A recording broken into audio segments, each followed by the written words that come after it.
Ang ginintuang mangga.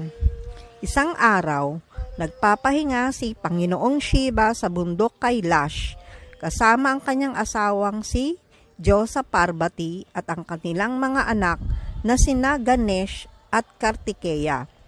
Biglang lumitaw sa kanilang harapan ang pantas na si Narada Muni at yumukod bilang paggalang kay Shiva. Kilala si Narada sa kanyang pagiging mapaglaro at mapagbiro, kaya mukhang isa na naman ito sa kanyang mga panluloko. May dala siyang isang ginintuang mangga na iniabot niya kay Panginoong Shiva. Nagulat si Shiva at nagtanong, "Bakit ka naglakbay ng malayo papunta rito sa bundok Kailash para lamang bigyan ako ng manggang ito?" Sumagot si Narada, "Hindi ito isang pangkaraniwang mangga. Ito ang ginintuang mangga ng karunungan.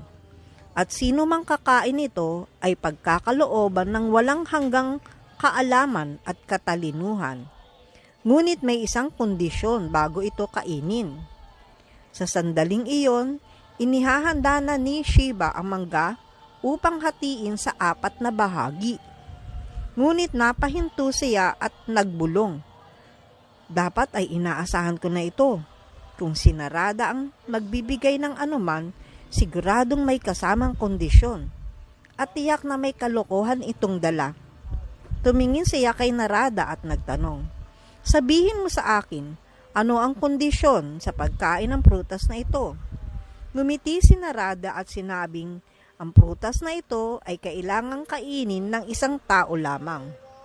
Habang nagpapaliwanag si Narada kay Shiva tungkol sa prutas, dumating sina Parvati, Ganesh at Kartikeya. Nang makita na magkapatid ang ginintuang mangga, parehong gusto nilang kainin ito. Pareho nilang nais na patunayan na sila ang mas karapat-dapat at mas mahusay. Kaya't nais nilang magpunta sa kanila ang prutas. Ayaw ni Shiva at Parvati na pumili ng isa sa kanilang mga anak. Kaya't naisip nilang gumamit ng taktika laban kay Narada. "Mga anak, hayaan nating si Pantas Narada ang magdesisyon kung sino ang makakakuha ng mangga." Sabi ni Shiva, ibinalik ang pasanin sa taong may kagagawan ng lahat na ito. Natagpuan ni Narada ang kanyang sarili sa sarili niyang patibong, kaya sinubukan niyang magpalusot. "Mga bata, ang sino mang makakaikot sa mundo ng 3 beses ng pinakamabilis ang siyang makakakuha ng mangga." Bago pa matapos magsalita si Narada, agad nang sumakay si Kartikeya sa kanyang sasakyang paboreal o peacock at mabilis na lumipad papalayo. Samantala, nanatili si Ganesh sa kanyang pwesto na tila malalim ang iniisip. "Ganesh anak, hindi ka ba maglalakbay sa buong mundo?" Nag-aalalang tanong ni Parvati sa kanyang anak. "Hintay lang po, ina. Hayaan ninyo akong mag-isip," sagot ni Ganesh. Sa sandaling iyon, lumipad na pabalik si Kartikeya at sumigaw, "Natapos ko ng isang ikot, Ganesh. Bumangon ka na at magsimula. Ayaw kong manalo ng ganito lang kadali." Sigurado, si Kartikeya na siya ang mananalo. Ang kanyang sasakyan ay isang paboreal, samantalang ang kay Ganesh ay isang maliit na daga. Bukod pa rito, nakatapos na siya ng isang buong ikot, habang si Ganesh ay nananatili pa rin sa bundok Kailash.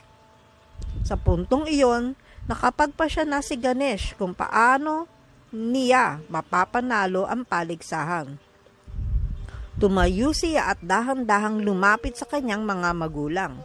Samantalang si Kartikeya ay muling dumaan, sumigaw, "Natapos ko ng aking 2nd ikot, isa na lang, at panalo na ako." Sa halip na lumipad sa buong mundo, yumukod si Ganesh sa harap ng kanyang mga magulang at nagsimulang lumakad paikot sa kanila ng 3 beses. Napakunuot-noo sina Shiva at Parvati at nagtanong, "Anak, hindi ba dapat mong ilibutin ang buong mundo? Bakit mo kami iniikutan?" Nagbigay si Ganesh ng sagot na ikinagulat at ikinatuwa ng lahat. "Ama, Ina, kayo ang aking mundo at ang aking sansinukob. Kung iikutan ko kayo, para ko na ring nalibot ang buong mundo." Matapos ang kanyang ikatlong ikot, dumating si Kartikeya mula sa kanyang huling pag-ikot sa mundo. Nanalo ako! Sigaw ni Kartikeya. "Ganesh, nandito ka pa rin habang ako ay 3 beses nang nakaikot sa mundo?" Ngunit-nguniti si Shiva at nagsabi, "Hindi anak, si Ganesh ang tunay na nanalo." "Pero paano po iyon? Nandito lang siya habang ako ay 3 beses nang naglakbay sa buong mundo," reklamo ni Kartikeya. Halatang hindi makapaniwala. Ipinaliwanag ni Shiva ang ginawa ni Ganesh at iniabot ang ginintuang mangga sa kanya. Bagamat nadismaya si Kartikeya ay nalinlang siya ng kanyang nakababatang kapatid. Wala siyang magagawa. Alam niyang tama ang ginawa ni Ganesh. Napatunayan niya na siya ay mas matalino at mas maunawain kaysa sa kanya. Haribol!